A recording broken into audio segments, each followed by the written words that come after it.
God, I can't plant churches anymore. I didn't sign on to love people, train people, send people, and get them killed. Wow. Just hearing that quote, it's incredibly raw, isn't it? It really is. It just cuts right to the core of, well, what happens when you face that kind of intense pressure, unimaginable loss, right in the middle of pursuing something you deeply believe in? It does. And that line, that really powerful line from David Watson, it's featured in the source material we're getting into today. And it raises the central question for this deep dive. What would it take to stop you? We're looking at excerpts from a source, Contagious Disciple-Making. It's known for exploring how faith can spread, sometimes really rapidly, using simple, reproducible methods, often in very, very challenging places. Right. Today, we're zeroing in on its exploration of the experiences of people it calls movement pioneers. Yeah, these are the folks on the front lines, aren't they? Pushing into new territory, trying to spread their faith, often in places that are difficult or dangerous or sometimes actively hostile. Exactly. And the source uses these real stories, draws these powerful parallels with historical figures too, especially the Apostle Paul, to try and understand how endurance is even possible when the stakes get that high. So our mission today really is to unpack the nature of these challenges. Yeah. We want to get a handle on the personal cost these pioneers pay. Explore, where does resilience come from according to the source? And what does it suggest is truly essential to keep going when you're facing just overwhelming pressure, even suffering? And what insights does that offer? Not just for them, but really for anyone facing big obstacles, right? In pursuing a calling or even just a major goal. That's the key, isn't it? Because, whether you're leading a complex project and hit unexpected roadblocks, or maybe navigating setbacks in your career, or even just pushing towards a personal goal that feels constantly under threat, that question, what would truly stop you? Well, it's deeply relevant. How do these experiences, these extreme pressures, how do they illuminate something fundamental about perseverance, about strength, about finding a way forward when, honestly, everything in you just wants to quit? Okay, so let's unpack this then. The source starts by setting the stage. It acknowledges, look, everyone faces challenges, right? Life, work, it's full of them. But these movement pioneers, they seem particularly prone to these critical moments. Yeah, moments where it feels like everything's on the line. Their lives, their families, their whole mission. And it immediately gives us that story of David Watson you kicked us off with. He'd been seeing some progress in a Muslim country, but then he gets deported. Right. So he moves, he goes to India, to this place with like 80 million unreached people he feels this intense call towards. And for 3 long years, he works incredibly hard, but sees very little fruit. Almost no visible results. Or years. Just imagine that.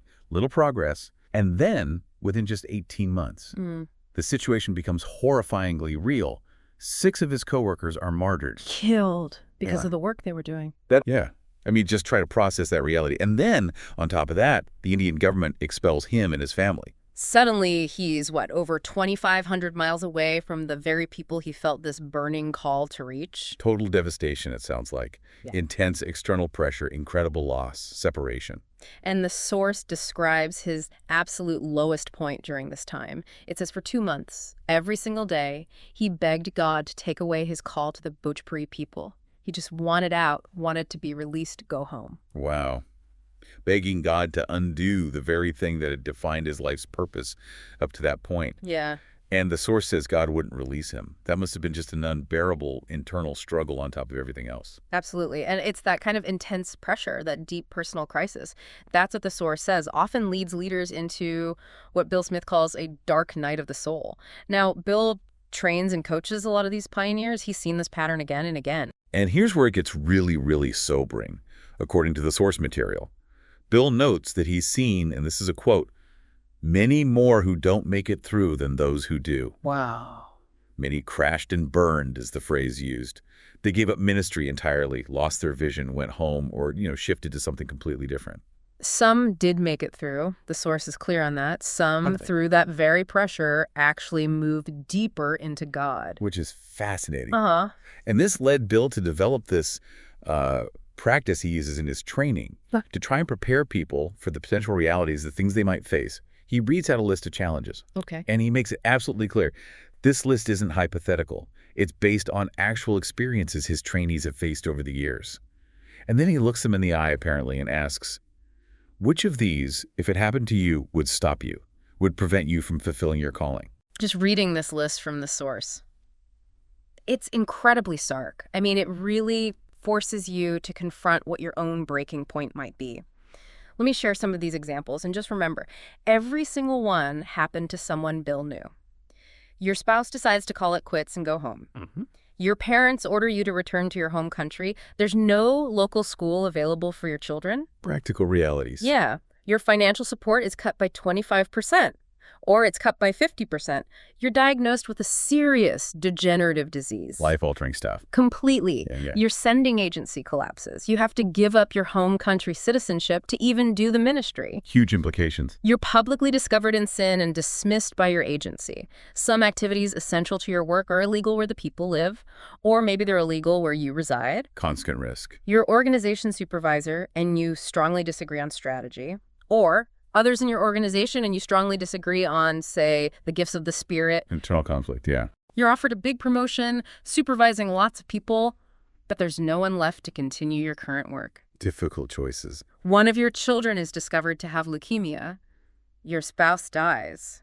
One of your children dies. Unthinkable loss. One of your coworkers is killed because of their work.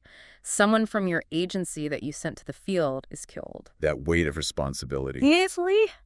The first believer from the people group you're working with is martyred. All the believers in that group are severely persecuted. Your own life will be threatened if you continue. Your spouse's life will be threatened if you continue. Direct danger. You're offered the pastorate of a large, comfortable congregation back in your home country. The temptation to leave the hardship. And finally, after 4 years, there are almost no measurable results from your work. Slight pause. Just sitting with that list for a second. Wow. It's easy to see why so many, as Bill said, don't make it through. Yeah. It covers everything, doesn't it? Deep personal loss, physical danger, bureaucratic nightmares, internal disagreements, and just years of what looks like fruitless effort. And the source really reinforces that point Bill observed. The outcomes varied wildly. Some kept going somehow. Some stopped ministry altogether. Some tragically even gave up on God. But then there were those others, the ones who moved deeper into God through it all. So the big question then is how? How did someone like David Watson, back in that place of begging God to release him after everything he'd been through, how did he find the strength not just to continue, but eventually to see such extraordinary results? Well, the source picks up his story right there after God wouldn't release him. Watson's next step wasn't, to just grit his teeth and try harder or make some new strategic plan on his own. Yeah. His prayer shifted. It became, show me in your word how you want me to reach these people. If you show me, I will do it. He turned back to the foundational source for his calling. Okay, that's a definite pivot from like desperation to a kind of humble inquiry.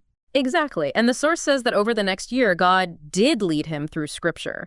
Patterns started emerging, new thoughts about what church should actually look like, how disciples are really made, different ways to plant churches.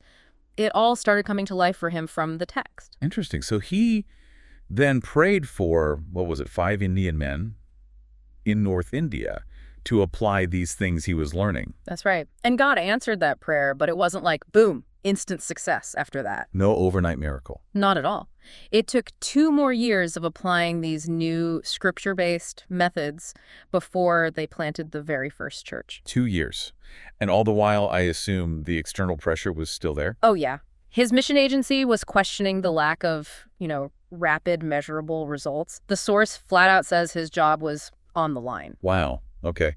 But the breakthrough did come eventually. It did. Applying these patterns he'd found in Scripture, things started to accelerate. In 1 year, they saw 8 churches planted. Okay, that's movement. The next year, 48. And by the 5th year using this approach, they had planted over 1,000 churches. 1,000.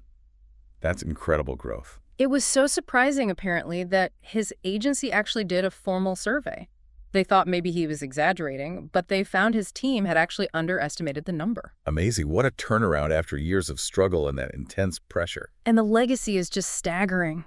By 2004, the work was entirely led by local Indian leaders. David wasn't needed there anymore in the same way. A 2008 survey documented 80,000 churches planted and something like 2 million people baptized as a result of this movement that started from his lowest point. Incredible. His training, his writing, it became a catalyst for similar kinds of movements all over the globe. That's such a powerful story of perseverance, isn't it? And breakthrough after hitting what sounds like absolute rock bottom. Yeah. But the source, it doesn't just present this as like a motivational tale. It connects these experiences to a bigger theological truth. And this is where it draws that really significant parallel with the Apostle Paul. Oh, right. The whole idea of apostolic power and weakness. This seems absolutely central to the source's argument. It really is. The core idea is that true power, true effectiveness in this kind of pioneering work, it doesn't come from human strength or ingenuity or charisma. It comes from God. And crucially, it's revealed through weakness. The source says this is, quote, at the heart of the gospel. Okay. Explain that connection to Paul more. Well, look at Paul's own story. Right from the start, on the road to Damascus, his call wasn't just, go preach. It was explicitly a call to suffer. The Lord told Ananias, I will show him how much he must suffer for my name. So it wasn't an accident or a side effect. It was part of the job description from day one. Exactly. And later, Paul says the Spirit repeatedly warned him that prison and hardship awaited him in every city he went to. So suffering wasn't a bug. It was a feature, so to speak, of his calling. You could put it that way. And the source points out something really interesting. While Paul certainly performed signs, wonders, and miracles, he talks about those he actually seemed to regard his sufferings as even more important credentials for his apostleship. Really? More important than miracles? That's what the source argues. It says he dedicated more space in his letters detailing his sufferings than any other sign of his authority.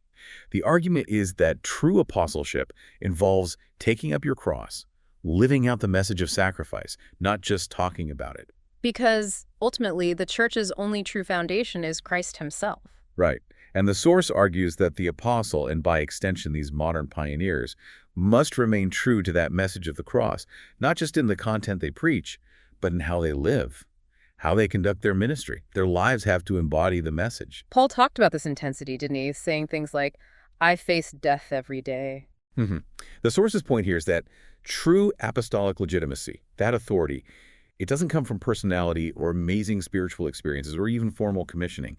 It comes from, and this is key, the extent to which his life and preaching represent the crucified Jesus. The foundation has to be Christ, not human strength or worldly wisdom. And this connects to Paul's famous thorn in the flesh, right? Exactly. Even after these profound encounters with God's power, these visions, he was given this persistent, tormenting weakness. A messenger of Satan, he called it. He begged God 3 times. Take it away. And God's answer wasn't removal, it was revelation. My grace is sufficient for you, for my power is made perfect in weakness. That's the absolute core insight the source is driving at. It wasn't about God removing the struggle. It was about his strength showing up most clearly, most undeniably, precisely when Paul was at his weakest. So it demonstrated that any real lasting results weren't because Paul was so impressive. Exactly. It was God's power working through Paul's limitations, his struggles, his suffering. And Paul learned eventually to actually delight, his word, delight in my weaknesses, in insults, in hardships, in persecutions, in difficulties. That's hard to wrap your head around, delighting in hardship. It is. But the outcome wasn't comfort. The outcome was that Christ's power rested on him. As he said, for when I am weak, then I am strong. So it's not just enduring despite the weakness, but God's power somehow actively using the weakness. Paul discovered this, the source argues, by being united with Christ not just in resurrection power, but also in his death and suffering. Now, the source is careful here. We want to balance this. It's not saying Paul's ministry was, devoid of God's obvious power. Far from it. Right, the miracles and signs were still there. Absolutely. It included miracles, deliverances, signs, wonders, even raising the dead. These were seen as tangible signs that the new age had begun, demonstrating the power of the gospel, unleashed through Christ's resurrection and the Holy Spirit. Paul expected ministry in churches to have visible manifestations of God's power. His competence, he said, came from God. So knowing Christ meant knowing both things, the power of his resurrection and the fellowship of sharing in his sufferings. The Spirit empowers believers not just when things are easy, but specifically amidst the hardship. Right. So the source kind of defines this necessary balance. Authentic, apostolic-type ministry needs both the cross representing weakness, suffering, shame, and the resurrection representing power, victory, the Spirit's work. Power without the cross. It lacks integrity. It can become about human effort or manipulation. That's the danger, yeah. And weakness embraced without the corresponding power of the Spirit. Well, it might be authentic suffering, But as the source notes, it will probably have little impact in actually seeing God's kingdom advance in significant ways. It's a really tough balance to strike. So, for these movement pioneers today, they make these bold plans, right? They envision huge things for whole regions or people groups. Yeah. And along the way, the source says, they will face hardship, opposition, delay. They might feel completely abandoned sometimes, just like David Watson did. But they also see God's power break through. According to the source, yes. They see dramatic answered prayer, maybe last-minute provision, workers showing up from unexpected places, the gospel spreading in seemingly impossible situations. History being made, in a sense. So the source concludes this section saying, yes, there's definitely a price to pay. But ultimately it says it's worth it. And to really help us grasp that price, the source gives us one more story. And this one is, well, it's perhaps the most sobering. The experience of Peter and Saeng. Right. They were movement pioneers in a rural district in a small Asian nation under communist rule. Peter initially got access through some kind of development project. And the sources carefully keeps their exact identity and location private, obviously for safety reasons. Okay. So Peter felt led to visit this respected elder named Daw. Yeah, and he finds Daw participating in a traditional spirit ceremony. But afterwards, kind of surprisingly, another village elder asks Peter to explain about Jesus, even though the government had warned against it. Wow. So Peter spoke for hours, apparently, and the whole village heard the gospel message that day. Daw didn't seem outwardly moved right then, though. But later, July 1997, Daw's life is completely transformed. He commits to following Christ, stops drinking, stops beating his wife, these drastic changes, and that gets his wife's attention. She wants to know Christ too. And it drew the attention of the whole village. But probably not all positive attention, especially from the authorities. Exactly. And Peter's strategy here, the source highlights this, it was really crucial for how movements work. He didn't move into the village himself. He met Daw regularly, but outside the village. Yeah. He taught him chronologically through the Bible, story by story, from Genesis to Christ. But the focus was always on Daw discovering and obeying Jesus himself. Peter modeled basic practices, taught Daw how to share his own story, how to share the gospel. And this method, this discipleship process, it bore fruit. It did. By early 1999, 11 families from that village believed and were baptized. And here's a critical point the source makes. Peter refused to take responsibility for baptizing and teaching these new believers directly. Why was that so important? Instead of becoming the central teacher, he kept meeting with Daw, teaching Daw the Bible stories, guiding Daw's obedience and understanding. Then Daw would go back and teach his family in the village. Daw, along with 7 other elders the local believers appointed, became the local church leadership. So Peter was empowering local leadership right from the very beginning. He wasn't making it dependent on him, the outsider. Precisely. It was key for long-term sustainability. But it came with a price, a huge price, for everyone involved. Peter and Saeng, first, they paid a price just by being there. Leaving Western comforts, learning the language, the culture, raising their family in really tough conditions. Like what? The source mentions things like no phones, maybe only 2 hours of electricity a day, getting water from a well, no reasonable medical care nearby, no road access at all during the rainy season. Just basic survival was hard. And they faced personal hardship too, right? Something with their son. Yeah, a terrifying situation. Their 9-month-old son got spinal meningitis. A local doctor confirmed it. He needed urgent critical care, but the next flight out wasn't for 3 days. Oh my goodness, what did they do? Knowing prayer was really their only immediate hope, they gathered with their coworkers, laid hands on their son, and just prayed desperately for healing. And the source says, miraculously, he recovered. Wow. But the source also says that even these immense personal trials, they were overshadowed by the price the local believers paid. Sober tone. Yeah. Yeah. This is where it gets incredibly difficult. The government was vehemently opposed to this new faith. In April 1999, the local governor forced public recantations. When the believers refused, he had the 7 elders arrested and imprisoned for months. And the source says their faith actually grew stronger in prison. It did. But the persecution didn't stop there. It continued for over 15 years. Peter and Saeng saw around 40 believers they worked with imprisoned during that time, just surviving on minimal rice rations. Church leaders were specifically targeted, often brutalized. How bad did it get? One local pioneer, someone following Daw's example, was jailed 4 separate times. During one imprisonment, he was beaten so severely his skull was fractured, causing permanent brain damage. Quietly, oh no. And then the absolute worst happened. 8 believers were murdered for their faith. One was shot dead by an assassin right in front of his young daughter. Another was beheaded. This is horrific. There were also 2 cases of forced disappearance. People taken by authorities and just. No word ever heard from them again. And Daw, the very first believer, the man Peter discipled, Daw, his wife, and their child were taken on July 2nd, 2004, and they were never seen again. Pause. It's hard to even process that level of brutality, that loss. It really is. The persecution was horrific. Yep. Some churches, like the one in Daw's original village, they barely survived. Yet somehow, miraculously, others continued. They kept spreading the gospel, planting new churches in other unreached villages, even while their leaders were being imprisoned or killed. Despite everything. Despite everything. By 2007, just 3 years after Daw disappeared, the source estimates there were around 5,000 believers in about 100 new churches, some of which were already third-generation movements, churches planted by Daw's initial group. That's resilience on a whole different level. So after 15 years of this, Peter and Saeng felt their time there was done. Yeah. They knew God had used them to start something truly extraordinary in a place of deep darkness and violence. And crucially, he had raised up local pioneers, people like Daw and the others, who carried it forward, often paying the ultimate price. How did they say goodbye? About 200 believers gathered for their farewell. And a young man, a newer believer, asked the question that must have been on everyone's mind. But why are you leaving now? Yeah. And Peter's answer, according to the source, it just captures the essence of this kind of pioneering discipleship.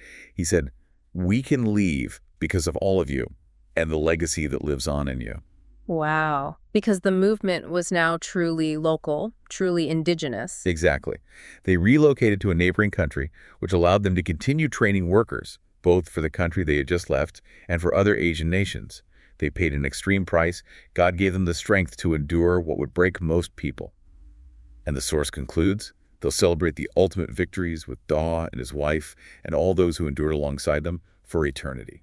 These stories, David Watson's struggle, that stark list from Bill Smith, the theology drawn from Paul's suffering, and then this brutal reality faced by Peter and Saeng and those local believers. It all brings us back to that paradox the source highlights. That movement pioneers, like the first apostles, are somehow both the first and the last. Explain that. First, because they're the ones going where the gospel hasn't taken root, pushing into unreached people groups, unreached cities, unreached nations, often with very little support, often at very high risk. They're leading the charge, so to speak. Okay. And last, because? Last, because, according to the source's argument, grounded in Paul, their lives and their ministries must conform to the message they bring. Their authority doesn't come from worldly power or status or success as the world defines it. It comes from the gospel itself, which is God's power revealed in the weakness of the cross. So they, perhaps more than anyone, have to learn that secret of God's power being revealed not despite, but in and through their own weaknesses, their own suffering. That seems to be the core message. Looking ahead then, the source briefly touches on the end game, the certainty of history's conclusion. Yeah, that ultimately Jesus conquers.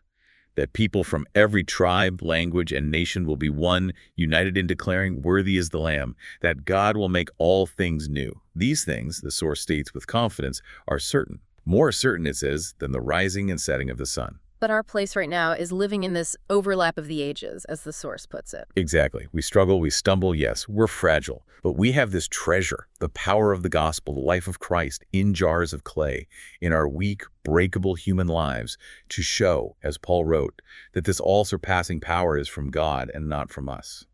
The source seems utterly confident about the future, despite the current struggles. The gospel will go to the ends of the earth. Those giants of opposition, they will fall. God will triumph.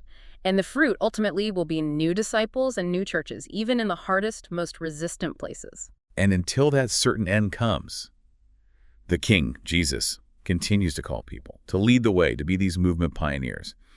And the source just leaves us hanging there, really, with that challenging question, will we follow? So we've taken quite a deep dive today into these excerpts from Contagious Disciple-Making. We've explored what it really takes to persevere when the challenges range from financial cuts and difficult bosses, all the way to the death of children and violent persecution. Yeah. We've heard stories of individuals who endured seemingly impossible odds, who drew strength from their faith and found, paradoxically maybe, that God's power showed up most powerfully, not when they were strong, but actually when they we're weak. Think back to that list from Bill Smith that we shared earlier. And remember, not one of those scenarios was made up. Every single one happened to a friend or a trainee of his. Look at that list again in your mind, or maybe consider something similar you might be facing in your own life right now, or in your work, or in pursuing something you feel called to. What on that list, or what pressure you're under, feels like it could actually stop you? It's a tough question to sit with, because the source presents suffering and weakness, not just as, unfortunate obstacles we need to grit our teeth and overcome or avoid if possible. Right. It presents them as the very places where divine power is revealed, where true spiritual authority is actually found. It asks us to consider the extreme price that is sometimes paid by those on the front lines, and to really grapple with that question. Is the outcome, in the end, truly worth it? So the final thought for you to mull over is this. How does this challenging idea that strength is made perfect in weakness, how does that challenge our normal, maybe conventional ideas about success, about power, about what it really takes to endure when you face the significant difficulties in your own life or your own calling?